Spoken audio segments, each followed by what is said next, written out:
Hello, everybody. Scott Golden here with the Raw report for the 5th of July, 2021. Show continues to be abysmal. 3 hour slogs with maybe about 30 minutes of decent content throughout. We open with Miz TV with The Miz and Morrison. Miz says that Money in the Bank expertise meant that he's the next Mr. Money in the Bank, and or that actually Morrison would do that. Morrison called himself America's Most Wanted and said he's the best equipped to win the ladder match. He introduced Drew McIntyre as his next guest, who had cashed in to win the championship. McIntyre enters and reminds Miz that Lashley is the reason that he won the title and that McIntyre has been fighting ever since to win it back. Money in the Bank taking place in Texas, and McIntyre tells us the story of the Alamo and Davy Crockett. He claims to be related to. McIntyre said he'd shove Morrison's heads up the backside of the Miz, just like Crockett would rather die in Texas than give up the briefcase. Ricochet enters next. Miz says Ricochet risks it all in Morrison's careers last week with the diving cross body that was done. Ricochet had said that he is willing to do whatever to win the briefcase. Morrison speaks, and then Riddle interrupts. Riddle sits on top of the ladder, and Miz asks why he's sitting up there. Riddle says that's all he's supposed to do is a comeback. And then Riddle comments on how high he was and begins rambling until Miz cuts him off. Miz wonders why Randy Orton hasn't kicked him in the head yet. AJ Styles and almost interrupts Styles, says that Orton dropped out so that it should have only been a singles match between him and McIntyre. Styles says that this is all Riddle's fault and that he's the one that got pinned last week. Riddle gets a high five from Almost, who almost is as high as he was. Almost then pushes the ladder, which causes Riddle to fall awkwardly on his bad ankle. Styles kicks him in the leg, and Almost and Styles leave the ring. McIntyre gets in their faces. Almost is about to get back in the ring, but McIntyre clotheslined him back out of it. Morrison nails Ricochet. Ricochet eventually dropkicked him from the ring. Miz leaves him alone with the baby faces. Nothing happens except the breaking of the dripstick.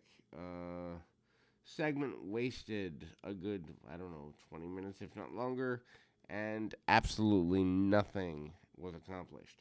Morrison with The Miz defeats Ricochet via countout in 13 minutes. Match was fine. They do air a replay of last week's crossbody from last week a few times. Ricochet tries to leap over Miz's wheelchair. Morrison catches him with a power bomb right into the barricade. Ouch! What a pointless spot for a throwaway TV match.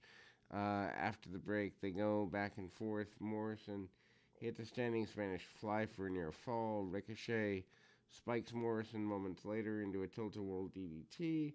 Miz sprays Ricochet with a dripstick, leads to Morrison using a cradle for near fall. Morrison stands on the apron. Ricochet does a running dive, bringing them both crashing to the outside. Ricochet ends up taking a pretty bad bump as a result of this. Morrison wins by countout after he managed to slip in the ring. Miz blocks Ricochet with his wheelchair, and the finish was horrible. Jinder Mahal arrives at the building, and he's on a motorcycle. Kevin Patrick is there to interview him. Patrick is impressed with the bike. Mahal said that he got it after one of his title defenses and picked it up with an old friend, Drew. He then tried to reach out to McIntyre recently, but it took him 3 days to respond. And when he did, he was too busy to hang out. Mahal thought he was devastated and that he deserved better and wanted to prove what he's always known, that he's better than McIntyre. This was a pointless segment in and of itself. Nia Jax, Shayna Baszler, and Reginald are in the back. Reginald thought He saw Alexa Bliss behind them, but when he turned around, she wasn't there. Baszler is sick of all this and leaves. Camera pan to show Bliss is in fact there.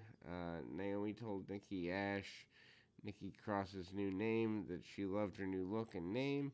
Asuka said that she'd always wanted to team with a superhero. Nikki thanked them and said she wasn't a superhero like Widow. She's a superhero. She was almost a superhero. Nikki cuts a promo about giving hope, and she's ready to win at Money in the Bank. Naomi and Asuka each told her they planned on winning. This is complete, just throwaway stuff. Nikki's music hit, and she goes to the ring. Bliss shows up to tell Naomi and Asuka not to get their hopes up about Money in the Bank. A 8-women tag match here. Eva Marie, Doudrop, Nia Jax, and Shayna Baszler with Reginald defeat Nikki Ash, Alexa Bliss, Naomi, and Asuka in just under 12 minutes. Doudrop is supposed to start, but Marie tags herself in. The moment she felt in any sort of danger, she tags out. Naomi wipes out Jackson Baszler with a dive. Asuka uses hip attack to stagger Doudrop on the outside. Before Nikki knocks her down with a dive, Marie is left standing in the ring, but she turns around, sees Bliss, and yells at her. Marie leaves the ring, and they go to break for 2 minutes, about 2 minutes into the match. Then we come back from the break. Bliss and Doudrop are going at it. Nikki quickly tags herself in. She knocks Doudrop to her knees, tags in Asuka using a series of kicks until Doudrop drops her with a headbutt. Doudrop tags in Jax, and she goes after Asuka and runs into her at the same time. Asuka gets beat up for several minutes. Jax becomes worried because she notices that Bliss has in fact hypnotized Reginald. Baszler decides to send Bliss into the barricade to stop all of this. Asuka fights back, and Jax inadvertently knocks Baszler off the apron. Jax tags in Marie, but Asuka couldn't get her. Marie tags out to Baszler. They trade some submission holds. Naomi tags in, hits a springboard kick. Asuka follows up with a German suplex. Baszler kicks out, and Doudrop is supposed to break it up, but misses her cue. This leads to everyone trading moves, until Nikki puts Baszler in a 3-quarter cradle. Baszler is not the legal person. Jax is legal and gives Nikki a Samoan drop with pinfall. And Marie announces herself as the winner of the match. Patrick runs into Lashley in MVP's dressing room. MVP's annoyed. He keeps coming into the room. Lashley said he's decided to take a vacation after beating McIntyre and Xavier Woods at Hell in a Cell. He then heard Kofi Kingston call him soft last week, and now he planned on hurting him. They announced the return to Madison Square Garden for SmackDown by using screenshots of a news article. Mustafa Ali defeats Mansoor in just under 3 minutes. They are a clip from last week showing the Battle Royal where Ali eliminates Mansoor. Mansoor wants to know what Ali's problem was. Ali said he didn't want Mansoor to end up like him. Ali gets his foot trapped in the ropes in the middle of this short match. Mansoor helped him out of it and gives him a chance to regroup. This leads to Ali rolling him up for the win. Mansoor seemed disappointed, and Ali basically says, "I told you so" to his opponent here. Sarah interviews McIntyre. He said he has an opinion about Mahal's text message story, but didn't give it here. He allows Mahal to take credit for wanting to fight him, unlike others in the locker room. McIntyre tells us a story about a warrior in Loch Ness, and this leads to him saying he'll win at Money in the Bank. So then we go to Drew McIntyre defeating Jinder Mahal with Veer and Shaky by DQ at 10:15. What a fall for McIntyre. He was main eventing during WrestleMania, and now he's in a match with Mahal in a throwaway segment. Mahal rolls out of the ring after getting suplexed by McIntyre early. Um, his two henchmen get on McIntyre, and they allow Mahal to strike McIntyre in the throat, giving him a couple of offensive maneuvers. Mahal remains in control till McIntyre comes back with a headbutt, clotheslines and overhead suplexes, and a swinging neck breaker. McIntyre does the three-man band pose before hitting a future shock DDT. McIntyre sets up Claymore kick, but is attacked by the outside interference of the Friends of Mahal. They lay him out. Mahal posed before heading to the stage, grabs McIntyre's sword. Mahal said McIntyre takes the opportunity away and he take his family's heirloom. And then the New Day told Patrick that they didn't need to adjust their strategy now, and that tonight's match was a tag match. Given the overall tag team success, Woods said that he was back despite what MVP claimed. He knew Kingston could beat Lashley at Money in the Bank. Kingston quotes Kevin Garnett saying that anything is possible, and he's excited to face Lashley in front of real people. This is probably the best thing that's been said all night. Anyway, Kingston said Lashley and MVP can take all the vacations they want and take their lady friends with them, because Lashley's championship responsibilities will become his. Before they left, Woods said that this would be a breeze, which is a shout out to Tyler Breeze indirectly, which is kind of cool. Anyway, a Lucha House Party, they haven't been around in a while, defeated T-Bar and Mace in 3.5 minutes. T-Bar and Mace basically beat on Lince Dorado the entire time of the match.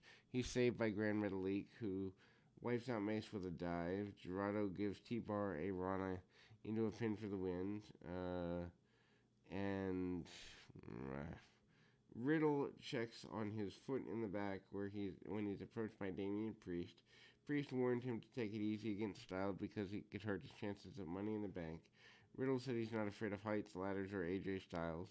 He then said he wanted to show everyone, including Orton, that he's the most three dangerous letters in WWE are RK Bro. When did Bro become a letter? Anyway, Priest smiles, realizing the mistake of Riddle, and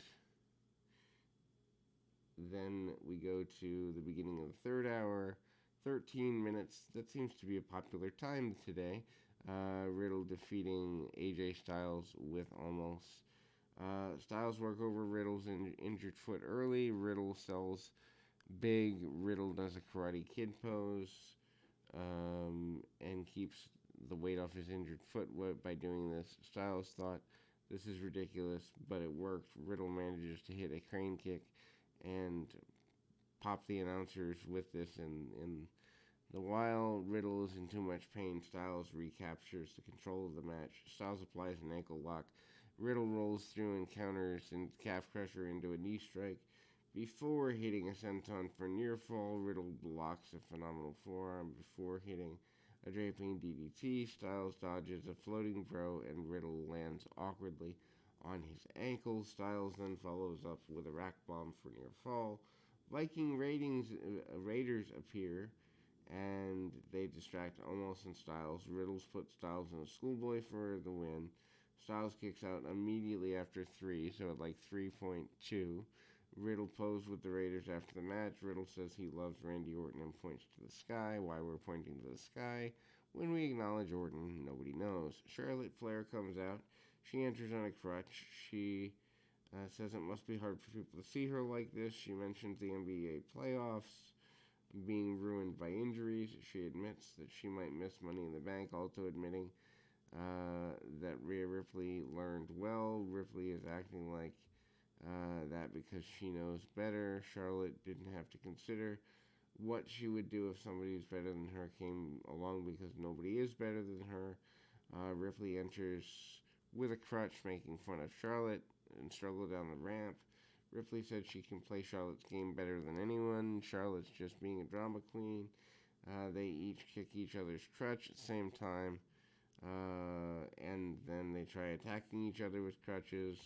Ripley gets a small advantage, and Charlotte leaves the ring after this. Anyway, Jason Riker and R-Truth defeat Elias and Cedric Alexander in just over a minute. Before the match, Tozawa runs in and becomes the 24/7 champion again.